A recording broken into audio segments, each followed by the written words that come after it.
Ne vem, kaj pa to, kaj ratalo. Ratalo je. Še kar ne moram reči, da je to res shit. Ja. Tvoja partnerka Mojca je namreč rekla, da je to bila tvoja dolgoletna želja, kaj nam malce presenetilo, ker vem, da si vodil EMO, podeljeval točke in vse možno. Kaj te je to vleklo na to temno stran in dobrodošel na naši temni strani? Ja, že uživam, že čutim, kako me živo blato strka vase. To je zelo krasno je. Škatljivo beseda. Zdaj sem se zaslišal. Ja. Klemen, nisi več to ti. A veš, zdaj spoznamo enega čisto drugega Klemena, poznamo te že vrsto let, ampak meni čisto drugih v vlogah, drugimi osebnostmi.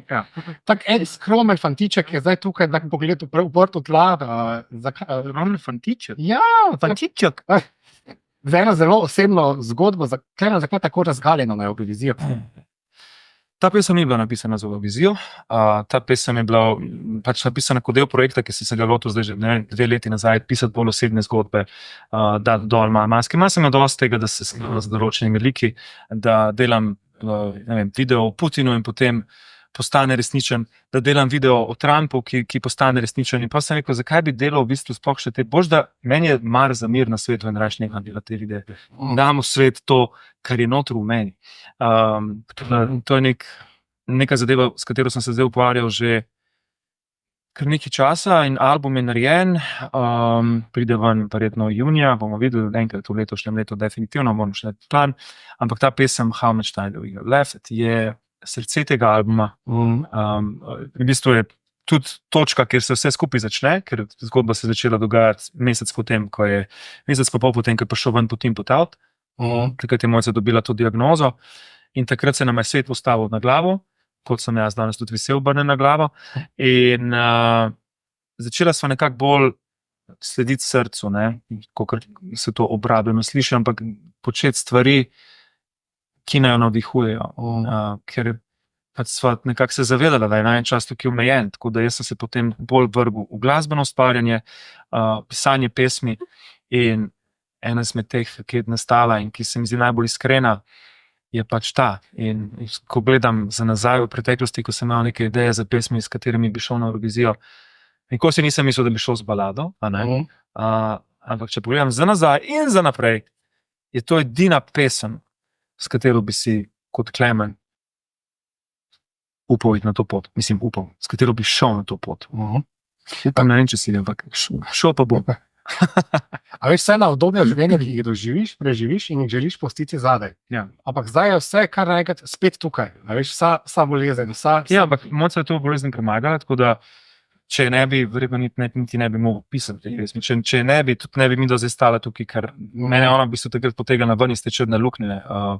Jaz sem takrat nekako prevzel vse na svoje ramena, hodil sem finančno preskrbeti družino in tudi čist zavestno šel potem po uspehu Putina delati še video o Trumpu, ampak ker nekako te ogledi niso šli tako zelo dobro kot pri Putinu, čeprav so še zmeraj šli zelo dobro, ampak ker ni bilo potem te nagrade, nečesa, kar si želel doseči, potem nekega koraka še naprej od Putina, sem takrat kar zapadel v črno luknjo. Nisem več videl smisla v ničemer in Mojca je bila tista, ki me je, pa bi jaz moral takrat bolj njo potegnila ven in mi dala, ne vem, zagon za novo ustvarjanje in sam se potem nekako se našel v glasbi. In ta pesem, glede na to, po odzivi, ki sem jih dobil od ljudi, ki so bili pripravljeni dejansko poslušati in poslušati srcem, so bili zelo močni. Tudi prvim ljudem, ki sem dal to poslušati, mojim bližnjim, so večinoma imeli nek telesni odziv, ali da to kurja pot, so bili solze, poslušali pesmi in takrat se mi je pa zazdelo, da mogoče pa to je pesem za Eurovizijo, ker fajn je, da se stvari ljudi dotaknejo, Klemen, bila je ena zelo čudna EMA. A veš, bila je bolj fresh od EMA fresh, polna enih novih. In polen start. Veš, kaj je vprašanje? Europapa, EMA papa. Da ste se zmenili. Da bi se zmenili, ko bi se vsaj.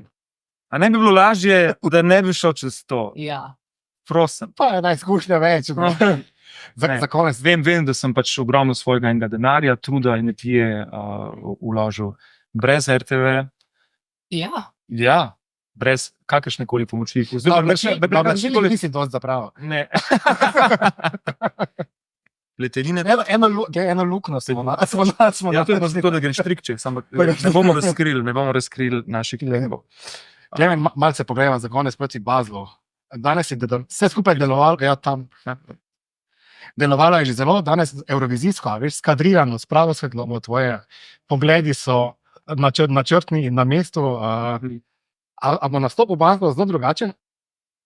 Ne vem, moramo se pogovoriti z režiserjem Nejcem Levstikom, s katerim sva ta nastop že kar nekaj časa planirala.